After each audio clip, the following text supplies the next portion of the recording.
जय हिंद दोस्तों, मैं आशीष आपके अपने चैनल @physics.07 में एक बार फिर से स्वागत करता हूं। पिछली क्लास में हमने कक्षा 10 की जो पहला चैप्टर है उसकी थ्योरी को कवर किया था। आज की क्लास में हम उससे संबंधित जो भी क्वेश्चन आंसर हैं और आपके बोर्ड एग्जाम में जो आने वाले क्वेश्चन आंसर हैं उनको कवर करेंगे।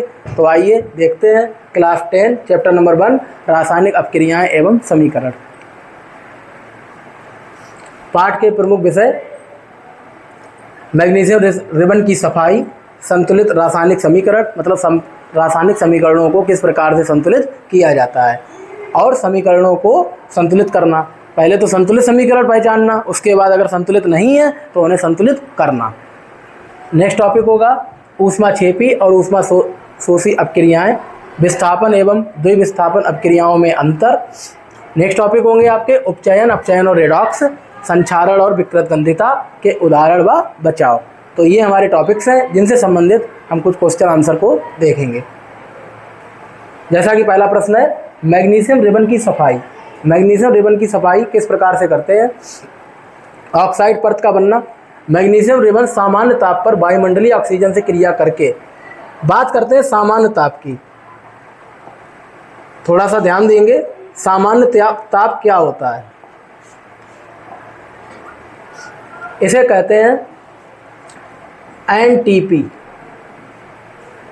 एनटीपी का मतलब होता है, एन का मतलब होता है नेचुरल, टी का मतलब होता है टेम्परेचर, पी का मतलब होता है प्रेशर। नेचुरल का मतलब होता है प्राकृतिक, टेम्परेचर का मतलब हो गया ताप और प्रेशर का मतलब हो गया दाब। तो इसे कहते हैं सामान्य ताप तथा दाब पर। तो प्रत्येक ताप और दाब दोनों ही सामान्यता किस प्रकार से प्राप्त किए जाते हैं उनके विषय में जानेंगे। जो सामान्य ताप होता है वो केल्विन पैमाने पर 273 डिग्री केल्विन होता है और डिग्री सेंटीग्रेड पैमाने पर 0 डिग्री सेंटीग्रेड के आसपास होता है और जो उसका प्रेशर होता है वो 10⁵ एटमॉस्फेरिक प्रेशर के आसपास होता है। तो यहाँ पे ऑक्साइड परत का बनना। मैग्नीशियम रिबन सामान्य ताप पर वायुमंडलीय ऑक्सीजन से क्रिया करके अपने ऊपर मैग्नीशियम का ऑक्साइड बनाता है। तो ये MgO है, ये क्या है? ये मैग्नीशियम का ऑक्साइड है जो कि एक सुरक्षात्मक परत होती है। इसके बाद इसके सफाई क्यों की जाती है, सफाई के क्या कारण हैं? प्रश्न पूछा जाता है मैग्नीशियम रिबन की सफाई, तो ये सफाई हो गई। उसके कारण भी लिखिए, तो हम यहाँ पे कारण भी देंगे। तो जितना प्रश्न पूछा जाए आपको उसका उतना ही सटीक आंसर देना है और आपको पूरे नंबर मिल जाएंगे। यह परत मैग्नीशियम को आगे जलने से रोकती है। ये जो परत होती है मैग्नीशियम को आगे से जलने से रोकती है, इसलिए इसे जलाने से पहले रेगमार्ग से रगड़कर साफ किया जाता है। पुताई में जो रेगमार्ग यूज होता है उससे ऐसे रगड़ के साफ किया जाता है ताकि शुद्ध मैग्नीशियम धातु वायु के संपर्क में आकर आसानी से जल सके। जब वो आसानी से जलेगी तो हमें MgO मैग्नीशियम का ऑक्साइड प्राप्त हो जाता है। आशा करते हैं ये प्रश्न आपको समझ में आया होगा। नेक्स्ट क्वेश्चन है संतुलित रासायनिक समीकरण। संतुलित समीकरण क्या होता है? किस समीकरण को हम संतुलित कहेंगे कि ये हमारा जो दिया गया समीकरण है वो इक्विलिब्रियम पोजीशन में है। जिस रासायनिक समीकरण में तीर के दोनों ओर प्रत्येक तत्व के परमाणुओं की संख्या समान होती है, मतलब जितने तत्व इधर हैं उतने ही तत्व राइट हैंड साइड में हैं। जब लेफ्ट हैंड साइड के तत्व और राइट हैंड साइड के तत्व बराबर होंगे उस समय जो समीकरण प्राप्त होता है उसी को हम संतुलित समीकरण कह सकते हैं। तो ये दो बात हो गई, संतुलित समीकरण क्या है। अब बात करते हैं संतुलित करने की आवश्यकता। अब प्रश्न पूछा जाता है संतुलित रासायनिक समीकरण क्या है और इसे संतुलित करने की आवश्यकता क्यों पड़ी। इस क्यों का जवाब यहाँ पे छुपा हुआ है। इसके लिए इसमें एक क्वेश्चन और बन जाता है कि अगर पूछा जाए सीधा सीधा द्रव्यमान संरक्षण का नियम लिखिए तो आप उसे भी लिख सकते हैं, लेकिन अभी बात करेंगे संतुलित करने की आवश्यकता। उसके लिए ज़रूरत है द्रव्यमान संरक्षण के नियम की। आइए देखते हैं। किसी भी रासायनिक अपक्रिया में द्रव्यमान का ना तो निर्माण होता है और ना ही विनाश होता है। कोई भी रासायनिक अपक्रिया अगर हो रही हो तो उसमें ना तो द्रव्यमान का निर्माण हो सकता है, बन सकता है, और ना ही वो नष्ट हो सकता है। अतः अभिकारक एवं उत्पाद दोनों पक्षों का कुल द्रव्यमान समान रखने के लिए रासायनिक समीकरण को संतुलित करते हैं।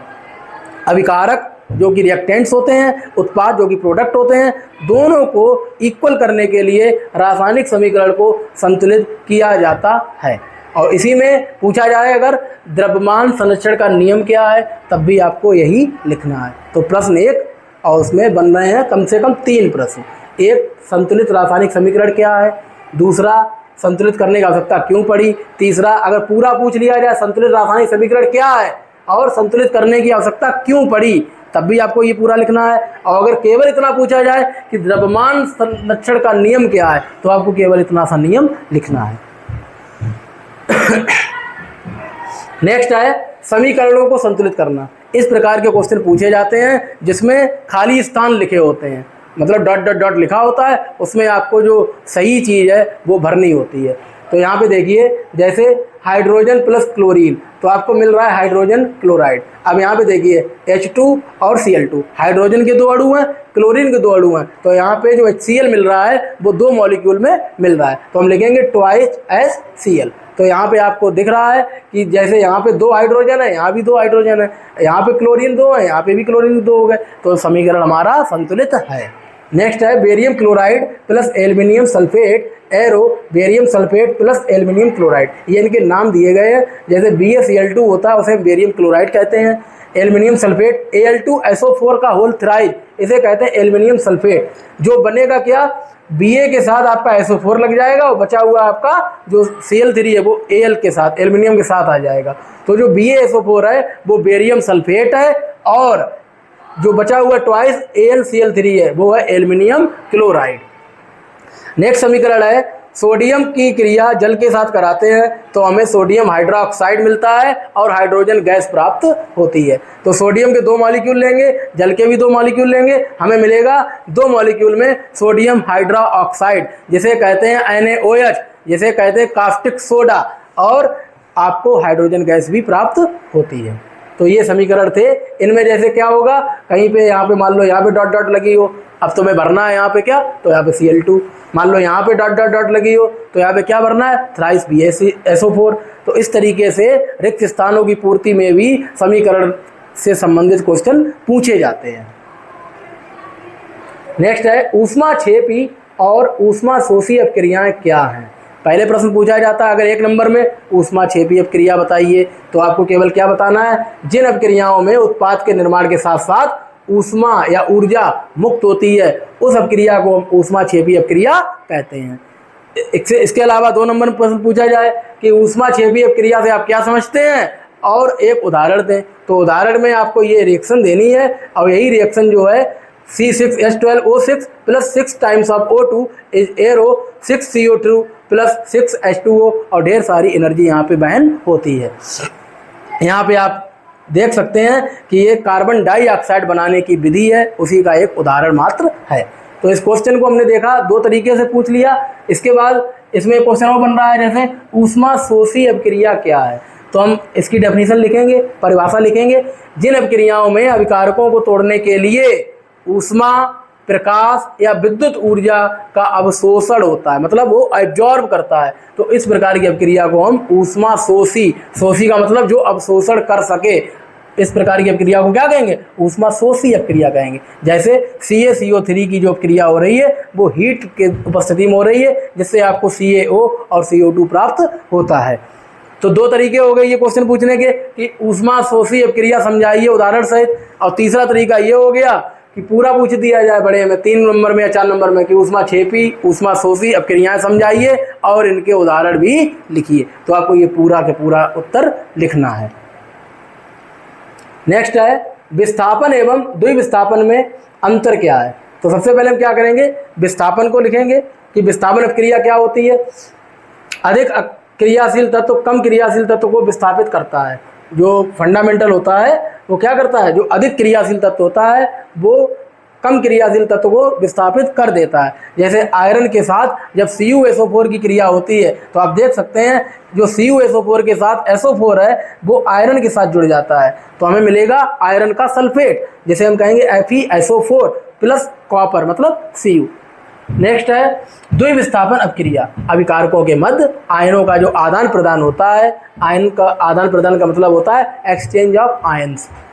तो इस प्रकार की अपक्रिया को हम द्विविस्थापन अपक्रिया कहते हैं। जैसे Na2SO4 प्लस BaCl2, तो यहाँ पे आप देख सकते हैं जो Ba है इसके साथ SO4 लग जाएगा और जो Na है उसके साथ Cl लग जाएगा, तो हमें 2 मॉलिक्यूल में NaCl मिल जाएगा, जिसे हम कहते हैं सोडियम क्लोराइड। नेक्स्ट क्वेश्चन है उपचयन, अपचयन और रेडॉक्स। उपचयन को कहते हैं ऑक्सीडेशन। इसका मतलब क्या हुआ, किसी पदार्थ में ऑक्सीजन की वृद्धि हो या हाइड्रोजन की कमी हो, तो इस प्रकार की घटना को हम ऑक्सीडेशन कहते हैं। नेक्स्ट है अपचयन या रिडक्शन। रिडक्शन क्या होता है, किसी पदार्थ में ऑक्सीजन की कमी हो या हाइड्रोजन की वृद्धि हो। यहाँ पे उल्टा था, यहाँ पे ऑक्सीजन की वृद्धि हो रही थी और हाइड्रोजन की कमी हो रही थी, जबकि यहाँ पे क्या हो रहा है, ऑक्सीजन में कमी हो रही है और हाइड्रोजन में वृद्धि हो रही है। तो ऑक्सीडेशन में ऑक्सीजन की वृद्धि होगी जबकि रिडक्शन में ऑक्सीजन की कमी होगी। इसके अलावा रिडॉक्स क्या होता है, जिन अपक्रियाओं में उपचयन तथा अपचयन दोनों साथ साथ हो रहे हैं, मतलब ऑक्सीजन की कमी भी हो रही है, ऑक्सीजन की वृद्धि भी हो रही है और हाइड्रोजन की कमी भी हो रही और हाइड्रोजन की वृद्धि भी हो रही, तो इस प्रकार की अपक्रिया को हम रेडॉक्स कहेंगे। जैसे CuO है, इसे हाइड्रोजन की उपस्थिति में जब हम अपक्रिया कराएंगे तो हमें Cu अलग मिल जाएगा और एक मॉलिक्यूल में पानी या जल मिल जाएगा H2O। नेक्स्ट है संक्षारण एवं विकृत गंधिता। संक्षारण क्या होता है, संक्षारण का मतलब होता है कोरोजन। जब कोई धातु वायु, नमी या अम्ल के संपर्क में आती है, अम्ल का मतलब है एसिड के संपर्क में आती है, तो उसकी ऊपरी सतह नष्ट होने लगती है। उदाहरण के तौर पर आप देख सकते हैं लोहे पे जब जंग लग जाती है, चांदी पर जब ज़्यादा पहनी जाती है रेगुलर मोड में, तो चांदी पर काली परत चढ़ जाती है, तो इस प्रकार की घटना को हम संक्षारण या कोरोजन कहते हैं। नेक्स्ट है विकृत गंधता या रैंसिडिटी। तैलीय या वसायुक्त खाद्य पदार्थ वायु के संपर्क में आने पर उपचयित होकर खराब हो जाते हैं और स्वाद उनके बदल जाते हैं। बचाव, चिप्स के पैकेट में ऑक्सीजन को हटाकर नाइट्रोजन गैस को भर दिया जाता है, तो हमारा जो चिप्स का पैकेट है वो ज़्यादा समय तक चलता है, ज़्यादा समय तक खराब नहीं होता है। धन्यवाद। आशा करते हैं आप लोगों को कक्षा 10 के ये क्वेश्चन आंसर समझ में आए होंगे, जो कि आपकी बोर्ड के परीक्षा के लिए बहुत ही उपयोगी होंगे। धन्यवाद।